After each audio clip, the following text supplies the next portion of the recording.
नमस्कार विद्यार्थियों। मैं अरविंद सुलानिया, सहायक आचार्य इतिहास, राजकीय महाविद्यालय श्री गंगानगर, आज आपको स्थायी बंदोबस्त के बारे में बताऊंगा। बंगाल में कंपनी की सत्ता स्थापित होने एवं दीवानी प्राप्त होने के पश्चात अंग्रेजी प्रशासन ने भूराजस्व व्यवस्था में महत्वपूर्ण परिवर्तन किए।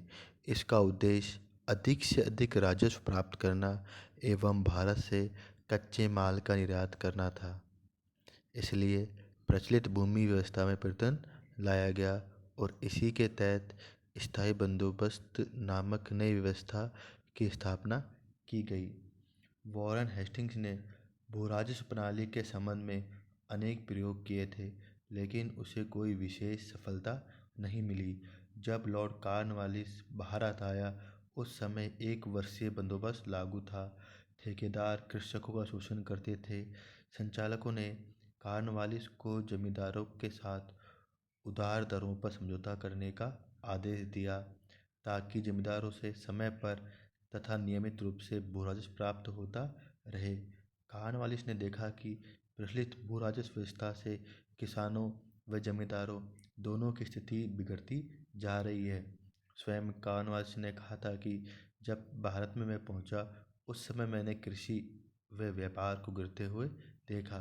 उस समय खेतिहर और जमींदार निर्धनता के मत में डूबे जा रहे थे और महाजन ही समाज के सबसे अधिक संपन्न अंग थे। 1784 में पिट्स इंडिया एक्ट पारित हो चुका था, जिसमें भूमि का स्थायी बंदोबस्त करने को कहा गया था तथा जमींदारों के पक्ष में सहानुभूति व्यक्त की गई थी, किंतु अभी तक इस दिशा में कोई कार्रवाई नहीं हुई थी। लॉर्ड कॉर्नवालिस के भारत आने के समय तक राजस्व मंडल का अध्यक्ष सर जॉन शोर राजस्व संबंधी मामलों में पर्याप्त अनुभव प्राप्त कर चुका था। मुख्यतः जेम्स ग्रांट राजस्व संबंधी मामलों का सिद्धांतिक ज्ञाता हो गया था। कॉर्नवालिस ने इन अधिकारियों के सहयोग से प्रारंभिक सुधार किए। उसने कलेक्टर को राजस्व संबंधी अधिकारों के साथ दीवानी न्याय का अधिकार भी दे दिया। कुछ समय बाद फौजदारी न्याय की शक्ति भी कलेक्टरों को हस्तांतरित कर दी गई। इन प्रारंभिक परिवर्तनों के बाद आवश्यक सूचना एकत्रित हुई तथा राजस्व प्रणाली पर विचार विमर्श आरंभ हुआ। जेम्स वाट का विचार था कि स्थायी व्यवस्था के स्थान पर कोई दीर्घकालीन अवधि की व्यवस्था की जाए तथा राज्य को भूमि का स्वामी माना जाए, किंतु वह कोई स्थायी प्रबंध के पक्ष में नहीं था। Lord Cornwallis sir John Shore के विचारों से सहमत था। वह स्वयं इंग्लैंड में भूस्वामी था और जमींदारों का एक ऐसा वर्ग तैयार करना चाहता था जो राज्य का सुदृढ़ आधार बन सके। 1790 में उसने जमींदारों के साथ 10 वर्षीय समझौता कर लिया और अपनी घोषणा में कहा कि इस व्यवस्था को स्थायी भी किया जा सकता है। संचालकों ने इस 10 वर्षीय समझौते का अनुमोदन करते हुए कहा कि यदि यह समझौता सफल रहता है तो उसे स्थायी कर दिया जाएगा। 3 वर्ष बाद बोर्ड ऑफ कंट्रोल के अध्यक्ष डुडास ने इस व्यवस्था को स्थायी करने का अनुरोध किया, किंतु सर जॉन शोर स्थायी समझौते के पक्ष में नहीं थे। अतः डुडास ने प्रधानमंत्री पिट के साथ विचार विमर्श करके पिट को स्थायी प्रबंध के लिए राजी कर लिया। तत्पश्चात ब्रिटेन के प्रधानमंत्री पिट ने भी इसे स्थायी करने का आदेश दे दिया। उसी के अनुसार 22 मार्च 1793 को कॉर्नवालिस ने इस प्रबंध को स्थायी करने की घोषणा कर दी। अब हम बात करेंगे कि इसकी मुख्य विशेषताएं क्या थी। जमींदारों को भूमि का वास्तविक मालिक मान लिया गया, किंतु यह भी कहा गया कि यदि जमींदार नियमित रूप से लगान नहीं चुकाएंगे तो उनकी भूमि का कोई भाग उस भूभाग की वसूली के लिए राज्य सरकार बेच सकेगी। चूंकि राज्य भूस्वामित्व के अधिकार से मुक्त हो गया, अतः जमींदारों से किसी अन्य कर का दावा नहीं किया जाएगा। जमींदारों से जो राजस्व की दर निश्चित की गई वह 1765 की दर से दुगनी थी, किंतु कंपनी का कहना था कि इस स्थायी प्रबंध के बाद यदि उत्पादन बढ़ता है और राज्य की समृद्धि होती है तो भी राज्य को इस दर में कोई वृद्धि करने का अधिकार नहीं होगा। न्यायालय से स्वीकृति प्राप्त किए बिना इस दर में वृद्धि नहीं की जाएगी। जमींदारों से समस्त न्यायिक अधिकार छीन लिए गए। जमींदार तथा उनकी रैयतों के बीच के संबंधों के बारे में जमींदारों को स्वतंत्र कर दिया गया, किंतु जमींदारों से कहा गया कि वे अपनी रैयतों को पट्टे जारी करें जिससे जमींदार व रैयतों के बीच पारस्परिक संबंधों का उल्लेख होगा। यदि कोई जमींदार रैयतों को दिए गए पट्टे का उल्लंघन करेगा तो उसकी रैयत को उसके विरुद्ध न्यायालय में जाने का अधिकार दिया जाएगा।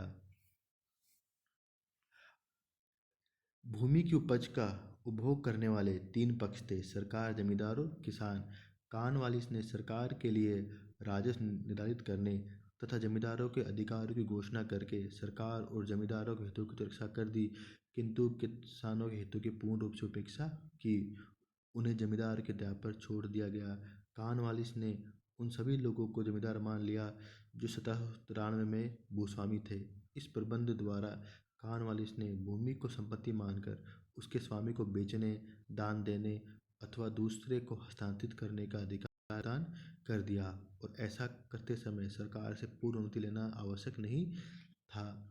1793 से पहले जमींदारों को लगान वसूल करने का अधिकार तो था, किंतु भूमि की संपत्ति उनकी नहीं मानी जाती थी। इसलिए कोई भी जमींदार भूमि को बेच नहीं सकता था, न दान दे सकता था और न ही हस्तांतरित कर सकता था।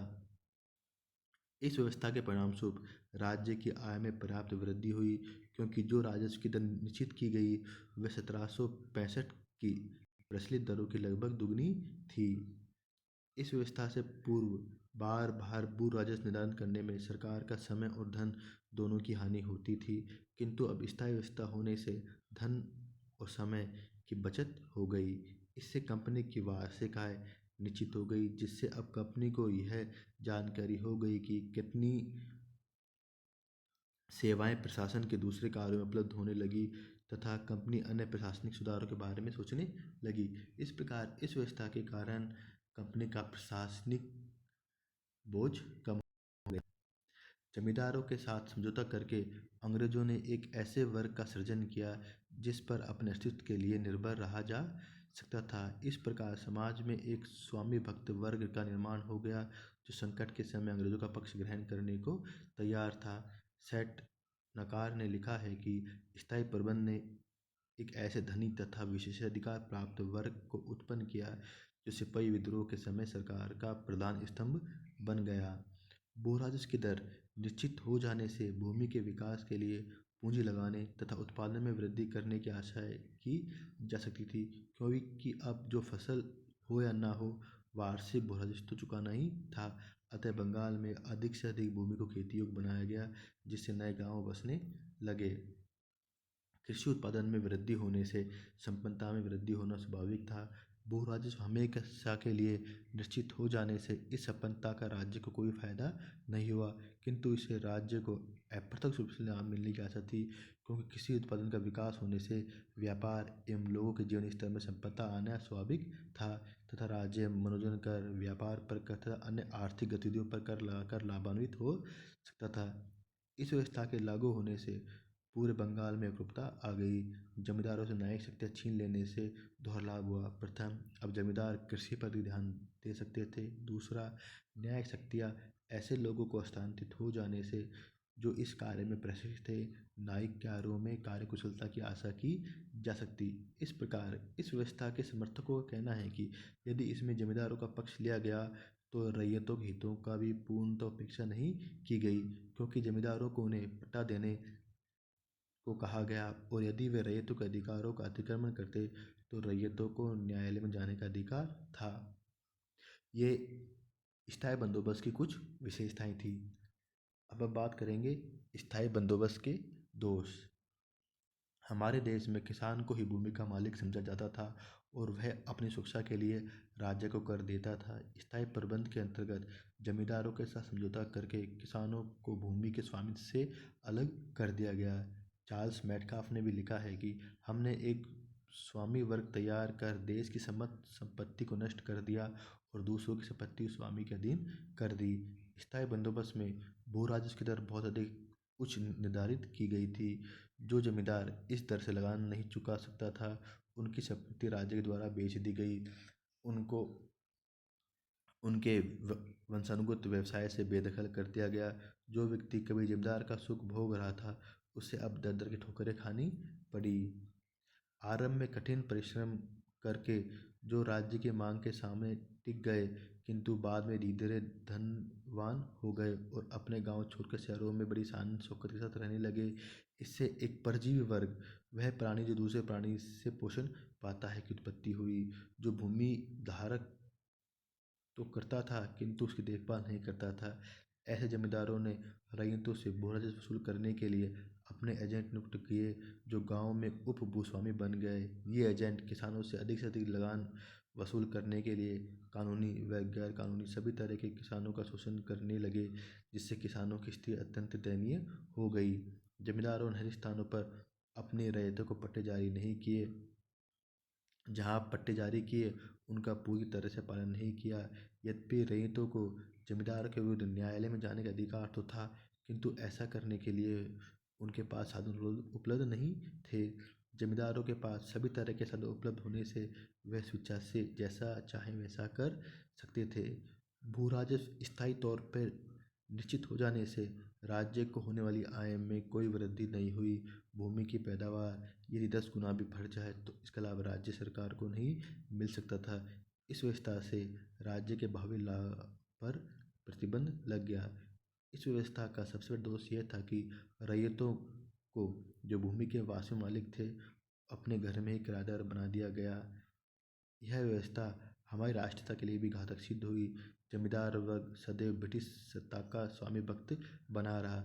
अतः जब हमारे देश में राष्ट्रीय आंदोलन आरंभ हुए, तब इस वर्ग ने ब्रिटिश सरकार का सहयोग करके जनता की राष्ट्रीय भावनाओं का दमन किया। इस प्रकार हम देखते हैं कि स्थायी बंदोबस्त में गुणों की अपेक्षा दोष अधिक थे। इसी कारण स्थायी बंदोबस्त के कारण बंगाल में अकाल पड़ा और बंगाल में लाखों करोड़ों लोग मारे गए और अकाल का शिकार हो गए। धन्यवाद।